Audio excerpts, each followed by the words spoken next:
Hello बच्चों, कैसे हैं आप सब। मैं Priyanka Malik from easy way to learn maths. आज हम प्रूव करेंगे root 5 is irrational number. Irrational number start करते हैं। स्टार्टिंग में हम क्या करेंगे, हम इसके अपोजिट चलेंगे। हम ज्यूम करेंगे रूट 5 इज रैशनल नंबर। ठीक है, तो मैंने यहाँ पे राइट किया है let root 5 is a rational number. ठीक है, रैशनल नंबर कौन से होते हैं जिन्हें हम p अपॉन क्यू की फॉर्म में राइट करते हैं, न्यूमिनेटर एंड डिनोमिनेटर की फॉर्म में। तो यहाँ पे मैंने न्यूमिनेटर लिया है p, डिनोमिनेटर लिया है मैंने q। p upon Q is rational number और इक्वल्स टू रूट 5। ठीक है, क्योंकि हमने लेट किया है कि root 5 is rational number where q is not equals to 0 and p q are coprime. Coprime means P and Q have only one common factor। ठीक है, and HCF of P and Q should be only 1, तभी ये coprime होगा। ठीक है, अब यहाँ देखो रूट 5 अपॉन 1 ले लिया, क्रॉस मल्टीप्लाई की, क्योंकि मल्टीप्लाई रूट 5 से 1 की P से, तो we get P equals to root 5 Q। Okay, तो P equals to root 5 Q को हमने बोथ साइड स्क्वायर किया, squaring both side, p square equals to root 5 q का होल स्क्वायर। ठीक है, पी स्क्वायर और रूट 5 का स्क्वायर 5 क्यू स्क्वायर हमें मिल गया, p square equals to 5 q square, equation number 1। ठीक है, अगर हम 5 को पी स्क्वायर के अपॉन में लेके जाएं तो इट मीन कि P divisible by P square. ठीक है, तो P divides P square, it means p also divide, देखो p divides p square, it mean p also divides p because p square equals to p multiply p। अगर p square को divide कर रहा है 5 तो p को भी करेगा।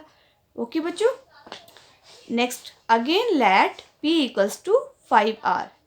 p इक्वल्स टू 5r हमने अगेन लेट कर लिया है, और squaring both side, p equals to 5r की स्क्वायरिंग बोथ साइड की हमने, p स्क्वायर इक्वल्स टू 5 का whole square, p square equals to 25, 5 का स्क्वायर 25 r स्क्वायर।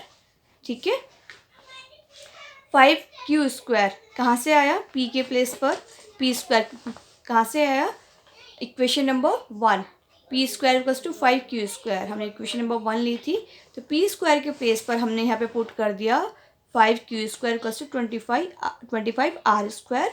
5 को हम 25 के अपॉन में लेके गए यहाँ पर।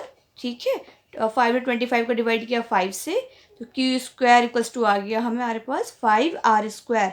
ठीक है, q square equals to 5 r square, तो इट मीन 5 क्यू स्क्वायर को डिवाइड करेगा तो 5 डिवाइड्स क्यू स्क्वायर। ठीक है, तो 5 डिवाइड्स ऑल्सो क्यू, है ना बच्चों। जब 5 क्यू स्क्वायर को डिवाइड कर रहा है तो 5 क्यू को भी डिवाइड करेगा, तो ये 5 क्यू का भी एक कॉमन फैक्टर है एंड 5 पी का भी एक कॉमन फैक्टर है। ठीक है, तो p and q have 5 as a common factor, जो कि फॉल्स है, it can not be true because in starting in the question we have taken p and q are co-prime। ठीक है, and so our assumption is wrong, तो हमने जो assume किया था वो wrong हो गया, गलत हो गया। तो the fact is root 5 is a irrational number। ठीक है बच्चों, आई होप कि आपको इंग्लिश में पूरा क्लियर हो गया होगा। आपको एग्ज़ाम के टाइम भी ऐसे ही प्रॉपर स्टेप आपको लिख कर आने। ठीक है बच्चों, अब मैं ये आपको हिंदी में करके दिखाती हूँ। ठीक है, मेरे हिंदी मीडियम वाले बच्चों के लिए ये देखो क्वेश्चन आएगा आपके पास, सिद्ध कीजिए कि रूट 5 एक आप्रमेय संख्या है। सिद्ध कीजिए कि रूट 5 एक आप्रमेय संख्या है। ठीक है, तो इसमें हम क्या मानेंगे, आप्रमेय को परिमेय लेंगे। ठीक है, माना रूट 5 एक परिमेय संख्या है। ठीक है, रूट 5 एक परिमेय संख्या है। ठीक है, तो p अपॉन क्यू एक परिमेय संख्या है। Root 5 equals to p upon q हमने यहाँ पे लिख लिया कि क्यू 0 के बराबर नहीं है, और p और q कैसी संख्या है, सहअभाज्य।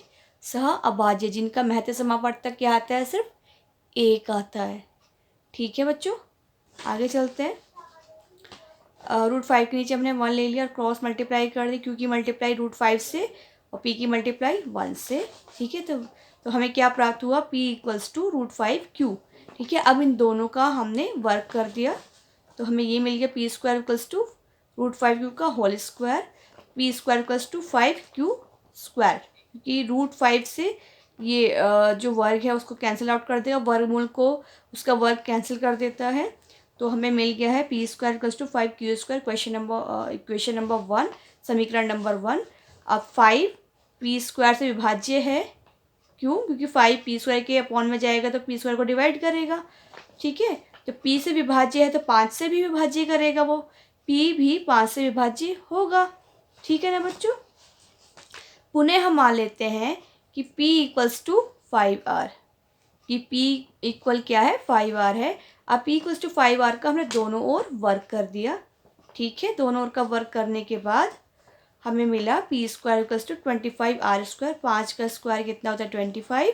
अब p स्क्वायर जो हमने इक्वेशन नंबर 1 में क्या लिया था, 5q स्क्वायर आया था ना हमारे पास, p square equals to 5q square आया था। तो p स्क्वायर के प्लेस पर हमने यहाँ पे लिख दिया है 5q स्क्वायर, ठीक है बच्चों। अब 5q square equals to 25r square हो गया। 5 को हम 25 के अपॉन में लेके जाएंगे जो कि 25 को डिवाइड करेगा, और q स्क्वायर इक्वल्स टू क्या आ जाएगा 5r square. q square equals to क्या आ गया 5r स्क्वायर। इट मीन इसका मतलब है कि q स्क्वायर 5 से विभाज्य है तो q भी 5 से विभाज्य होगा, है ना बच्चों।